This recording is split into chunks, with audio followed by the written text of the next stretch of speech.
Bonsoir, bonsoir. J'espère que vous allez bien. C'est votre frère le Zoulou de Bogota. Voilà. Ok.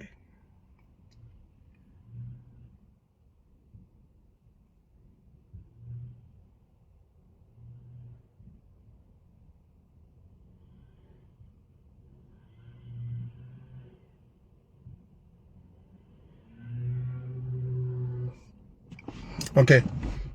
Partagez le direct et mettez les cœurs. Voilà. Bonsoir, bonsoir. C'est votre frère le Zoulou de Bogota. Voilà. Chers frères et sœurs, militants et militantes du RHDP, les nouvelles sont bonnes. Voilà.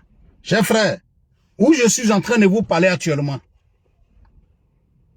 Djibouti de Tengrela, salut à toi. Koro le Caïman, salut à toi. Où je suis en train de vous parler actuellement, les semeurs de troubles ont peur. Parce que même aujourd'hui, la Côte d'Ivoire vient de recevoir, c'est-à-dire, même attaque de drones, la Côte d'Ivoire aujourd'hui est capable de contrecarrer les attaques avec les drones qu'on vient de recevoir. Donc, chers frères et sœurs, vous voyez, on ne va pas perdre le temps, mais je veux que le militant du RHDP retienne une chose. Seydou Ouattara, salut à toi depuis ta position. Vraiment, ça fait un bail, c'est vrai. Je vous dis et je vous répète, la seule chose que le militant du RHDP doit retenir, c'est que 2025, là, nous, on n'a pas un autre candidat. Ça dit quoi? Je ne sais pas quels sont les arguments que l'opposition ivoirienne peut avancer aujourd'hui devant les Ivoiriens pour ne pas que les Ivoiriens votent le RHDP. Je me pose la question, moi-même je me pose la question.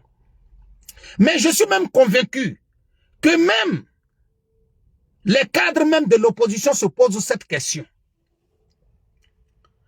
Vous voyez, chers frères et sœurs, je vous ai toujours dit, l'opposition ivoirienne là, ils ne peuvent pas se mettre ensemble. Ce n'est pas possible. Et puis d'ailleurs, même s'ils se mettent ensemble, les Ivoiriens vont leur poser la question de savoir. Nous, notre problème là, ce n'est pas que vous vous mettez ensemble. Mais qu'est-ce que vous nous proposez? La Côte d'Ivoire avance. Ça dit, ce n'est pas que vous vous mettez ensemble, ce n'est pas ça notre inquiétude. Vous pouvez vous mettre ensemble, c'est votre droit. Mais vous vous mettez ensemble pour nous dire que vous êtes mieux que le RHDP. Mais qu'est-ce que vous nous dites? Quels sont les arguments que vous avancez? Pour que nous, on pense que vraiment vous, là, vous êtes l'alternative du RHDP ou bien du président Ouattara. Parce qu'en réalité, c'est ça. La politique aujourd'hui, là, on ne peut pas se limiter à critiquer. Mais quand tu as fini de critiquer, tu dois prendre le pouvoir. Mais c'est ce qui nous a trompés en 2000, et puis les Ivoiriens de tous bords sont sortis pour soutenir Laurent Gbagbo. Parce qu'en réalité, Laurent Gbagbo ne nous a rien proposé. Il était tout le temps dans la critique. Koro Caïman, merci à toi. Partagez le direct et mettez les cœurs. Le vrai problème, ils étaient dans un combat, Laurent Gbagbo était dans un combat, Laurent Gbagbo a toujours été le spécialiste de la critique. Mais quand on l'a déposé devant les faits accomplis, c'est-à-dire on lui a donné le pouvoir, il faut gérer. Mais les Ivoiriens se sont rendus compte que il était meilleur à critiquer, mais que malheureusement, il était incapable d'apporter la cohésion que les Ivoiriens voulaient. Il était incapable d'apporter le développement que les Ivoiriens souhaitaient. Mais et c'est ce qui est la vérité. C'est ce qui est la vérité. Quand il s'est agi, où les Ivoiriens ont eu le courage de lui demander, mais maintenant que tu as le pouvoir, qu'est-ce que tu nous proposes? Maintenant que tu as le pouvoir, quand tu étais à l'opposition là, tu as dit aux yeux du monde entier que toi, tu allais augmenter le salaire des fonctionnaires. Tu as dit que tu allais faire en sorte que tous les Ivoiriens se sentent heureux dans le pays. Mais quand il a pris le pouvoir, les vidéos sont encore là. Laurent Gbagbo a fait asseoir les fonctionnaires. Il leur a dit, je n'augmente pas votre salaire. Et puis ça ne va pas quelque part. Mais aujourd'hui, celui qui est là, ça dit que même sans que les fonctionnaires ne demandent, il augmente. Ça dit que quand lui-même il se rend compte que la situation au niveau mondial, tout le monde est en train d'augmenter le salaire parce que l'inflation est en train de toucher tout le monde, sans que même les fonctionnaires ne se lèvent, lui-même il augmente. Mais chers frères et sœurs, c'est de ça qu'on est en train de parler. On a cherché un président qui devait résoudre le problème des Ivoiriens. On a dit qu'on cherchait un président qui devait faire en sorte que les Ivoiriens se sentent en sécurité. Mais ce président-là, celui qui a permis aujourd'hui aux Ivoiriens, hein, aux Ivoiriens de se sentir heureux, aux Ivoiriens de s'asseoir et de discuter ensemble, de s'aimer entre eux, c'est qui? Mais c'est le président Ouattara. C'est le président Ouattara. Mais voilà des gens qui sont là et qui parlent, mais ils n'ont aucune proposition à faire, autre que de dire le pays va mal. Ok, on a compris, le pays va mal. Mais le pays va mal, là, si toi on te donne, tu vas faire quoi? Si toi on te donne, tu vas faire quoi? Mais vous n'allez pas perdre votre temps en train de critiquer. Mais est-ce que quand on va vous donner le pouvoir, c'est ce que vous allez faire? Si demain vous avez le pouvoir, qu'est-ce que vous allez faire? Vous allez donner quoi aux Ivoiriens? Mais c'est de ça qu'il s'agit. Mais quand tu leur parles de ça, ils ne veulent pas entendre. Aujourd'hui, voilà les Soréistes qui sont en train de pleurer. Ils sont rentrés dans une guerre avec le PDCI. Parce que le PDCI a dit clair et net, nous là, pour nous arriver au pouvoir, il faut arriver par les urnes. Il faut arriver démocratiquement au pouvoir. On a compris. Mais ils disent, comme nous, on voit la chose de cette manière. Nous, on ne peut pas être alliés au GPS. Mais qu'est-ce qu'ils veulent dire? Non, qu'est-ce qu'ils veulent dire quand ils disent ça? Mais c'est simple. C'est une manière de dire au GPS que votre problème, vous voulez arriver au pouvoir par les armes. Nous, on ne voit pas la vie de cette manière. On ne voit pas la vie de cette manière. Donc,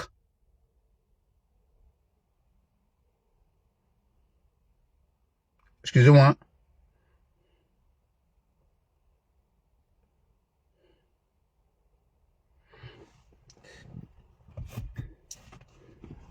Ils disent on ne voit pas la vie de cette manière. Vous vous fâchez.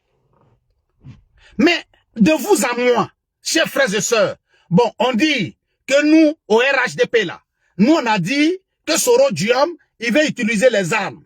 On dit que vous êtes comme ça. On vous considère comme des bandits. Ok. Vous dites que pour nous là, ce n'est pas bon. Parce que pour nous là, nous on se comporte comme ça avec vous. Parce que en réalité, on ne voulait pas que Soro Diom devienne président. On a refusé qu'il soit le candidat du RHDP. On a compris.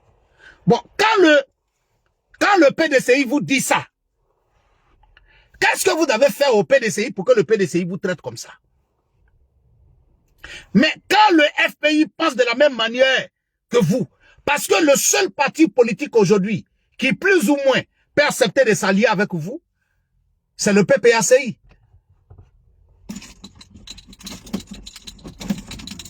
C'est le PPACI.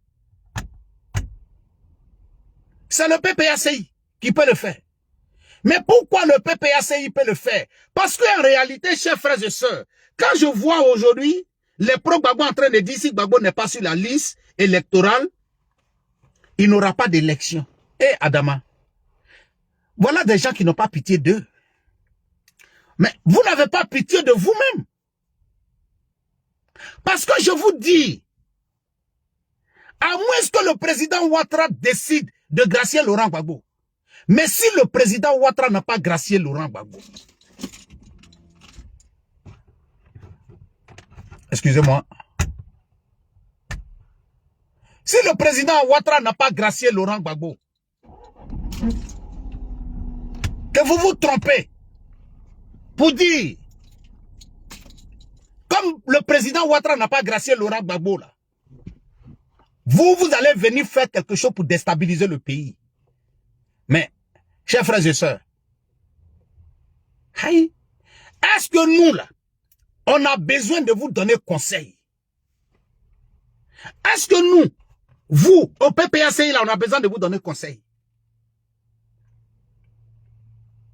Dieu connaît bagage qui est lourd. Dieu connaît bagage qui est lourd. Laurent Gbagbo n'est pas sur la liste électorale. Et puis les élections de 2025, là, on les organise sans problème. Et puis ça bouge même pas pour aller quelque part.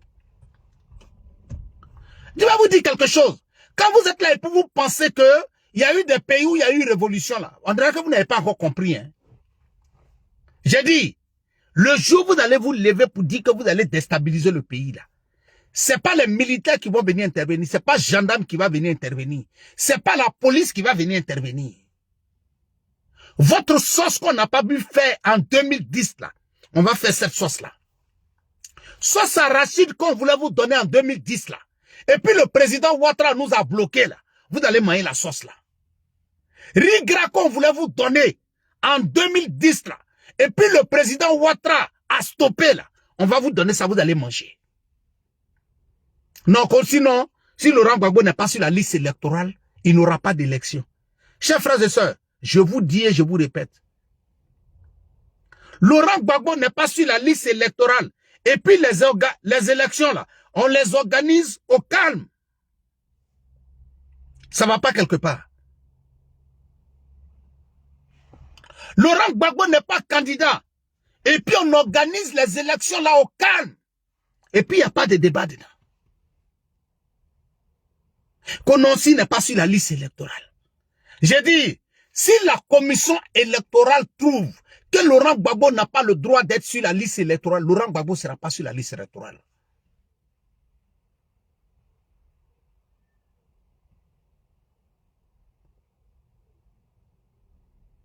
Les lois de la République, là, si vous ne savez pas les respecter, on va vous montrer qu'est-ce qu'on appelle respecter. Oui. Ce n'est pas à moi de vous expliquer pourquoi il ne sera pas sur la liste électorale. Si la loi dit qu'il n'a pas le droit d'être sur la liste électorale, là, il n'est pas sur la liste électorale. Et puis on verra ce que vous allez faire. On est au courant de ça ici. 2010, après tout ce qui s'est passé, vous avez dit, Ouattara va partir du pouvoir, il est là. 2015, vous avez fait la même chose, il va partir du pouvoir, il est là. 2020, vous avez dit, il va partir du pouvoir. 2025 en train d'arriver là. On est en train d'organiser les élections.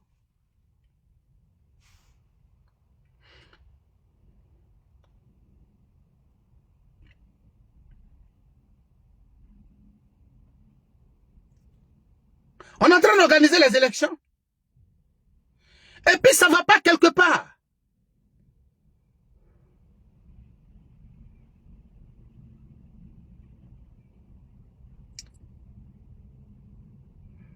Ça ne va pas quelque part. Ça là, il n'y a pas de débat dedans. J'ai dit, nous-mêmes, on ne tremble même pas. Si vous allez passer par la phase de la négociation, faites-le. Mais si vous ne voulez pas passer par ça, et que vous pensez que vous êtes capable d'utiliser la force, vous avez force. Vous avez force.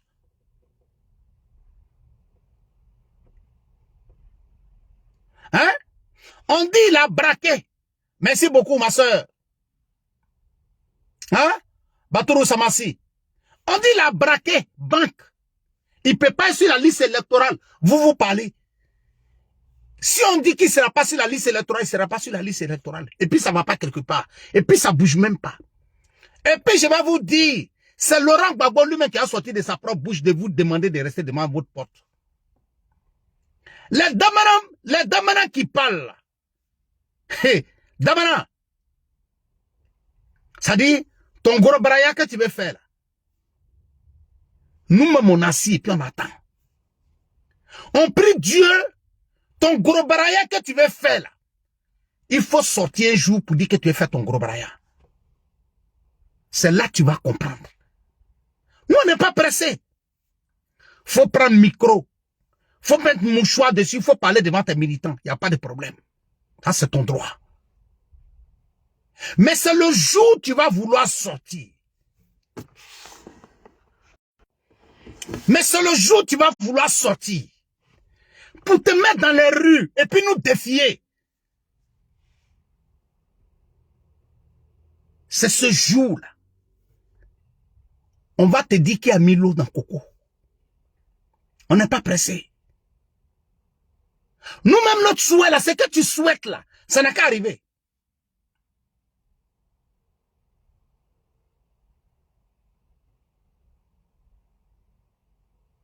Oui. Nous, on n'est pas pressé. Mais vous allez comprendre. 2025 n'a qu'à arriver.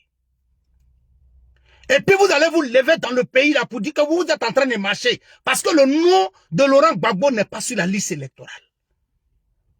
La police ne va même pas intervenir. C'est pas la gendarmerie qui va intervenir. C'est entre nous là, on va régler. Oui. Entre nous là, on va régler ça.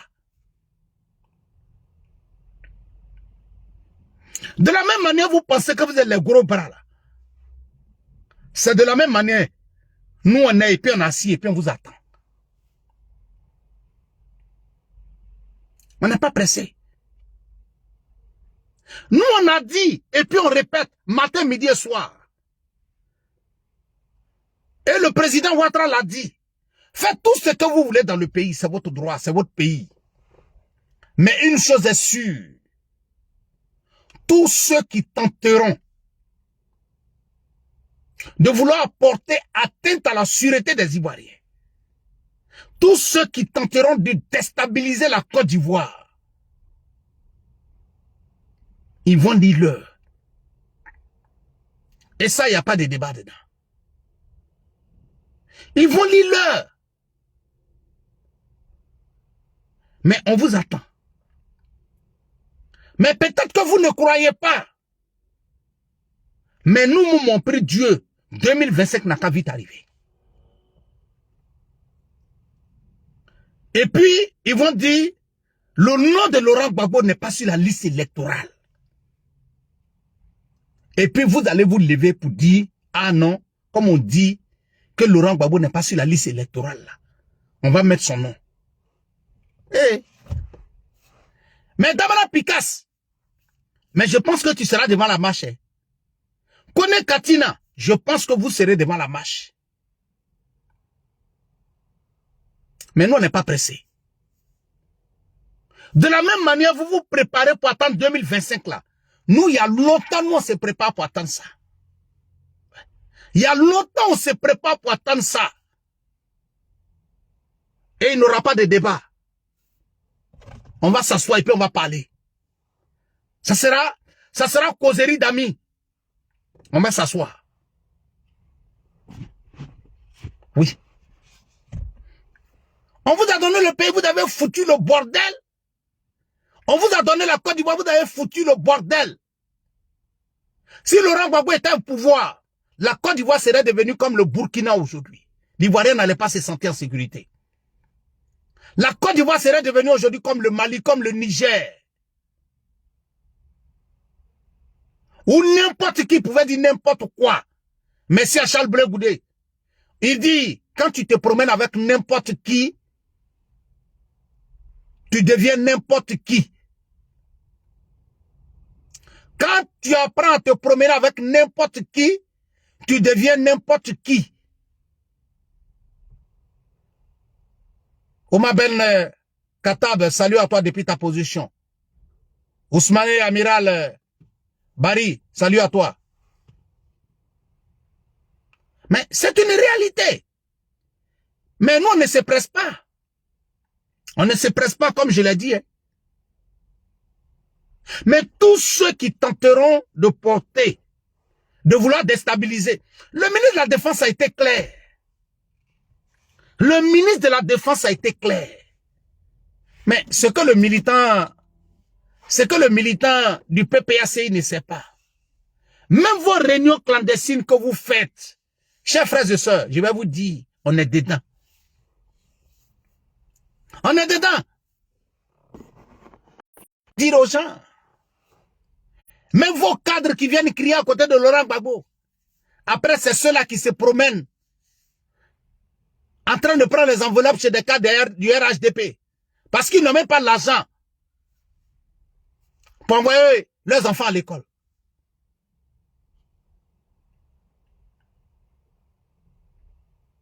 Que les militants du PPAC viennent nous dire aujourd'hui, ou les gens comme les leaders Kwasi dorment aujourd'hui, qu'ils viennent nous dire, qu'ils prennent le courage de venir dire aux Ivoiriens, où les leaders Kwasi dorment aujourd'hui. C'est ça. Dans un parti normal, il y a des cadres du FPI aujourd'hui qui ont du mal même à manger, qui ont du mal à atteindre leurs deux bouts aujourd'hui.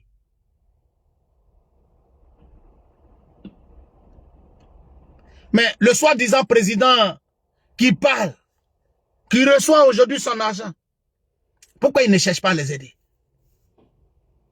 Pourquoi il ne cherche pas à les aider? Mais c'est ça qui est la vérité. Dieu te connaît, salut à toi. Adam Traoré, salut à toi. Hein? Et quand tu parles de ça, ça les fait mal. Non, ça ne doit pas vous faire mal parce que c'est la réalité. Vous ne pouvez pas venir nous dire le contraire. Vous ne pouvez pas venir nous dire le contraire.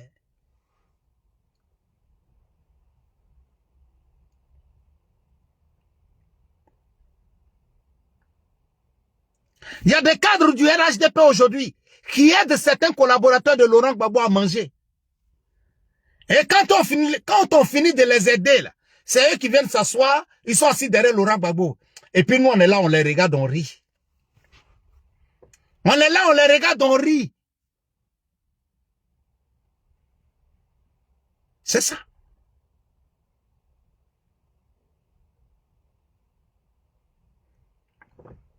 On les regarde, on rit. C'est eux qui veulent venir nous dire qu'ils vont prendre le pouvoir.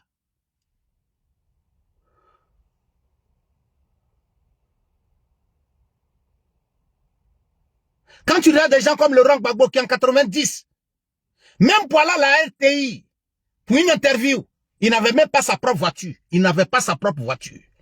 Il était obligé de prendre la voiture de son ami pour aller à la RTI. Ce monsieur arrive au pouvoir en 2000. C'est lui qui partage les millions aux gens. C'est lui, ses collaborateurs qui donnent les grosses voitures aux gens. Et ils ont le courage de venir taper leur poitrine. Hein? Il y a des cadres du RHDP aujourd'hui qui aident certains collaborateurs de Laurent Gbagbo à manger. Mais pas parce qu'ils sont contre le RHDP, parce qu'ils font pitié. Parce qu'ils appellent pour demander, pour commander. Parce qu'ils appellent pour commander.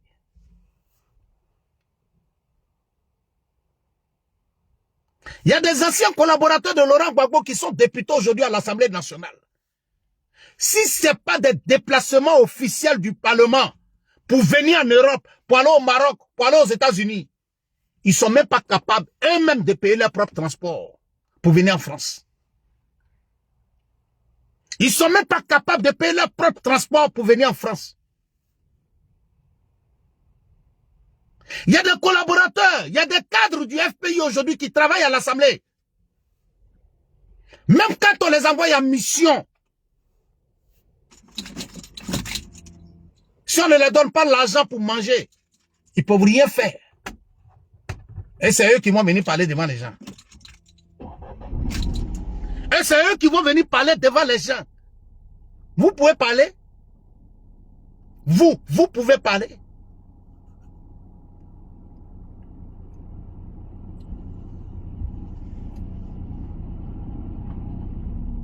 Hein? Vous pouvez parler devant les gens? Si ce n'est pas parce que le monde est bizarre, vous pouvez parler? Voilà des gens qui prennent le micro devant leurs propres militants. Matin. Ils insultent le RHDP. Ils insultent nos cadres. Et puis le soir, c'est eux qui s'en vont demander pardon en bas. Petit frère, je n'ai pas l'argent pour payer, comment on appelle, l'école de mes enfants. Il y a d'autres qui ont leurs enfants qui partent à l'école française. Aujourd'hui, ils vont dans l'école publique. Est-ce que ce que j'ai dit là, c'est faux? Dans un monde normal, avec tout ce que Laurent Gbagbo a fait, est-ce que Laurent Gbagbo devait parler de politique en Côte d'Ivoire? Mais Laurent Gbagbo ne pouvait plus parler de politique en Côte d'Ivoire. Mais c'est parce que le président Ouattara est bon, parce que le RHDP est bon. C'est parce qu'on considère que les Ivoiriens doivent se mettre ensemble. Sur un temps normal, Laurent Gbagbo ne doit plus parler de politique en Côte d'Ivoire. C'est fini. Touré Kolomachi Abdallah, salam alaikum à toi mon très cher frère. Hein?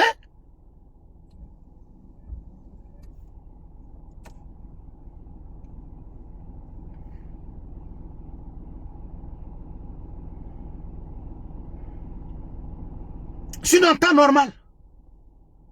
Est-ce qu'aujourd'hui, là, vous pouvez parler de politique?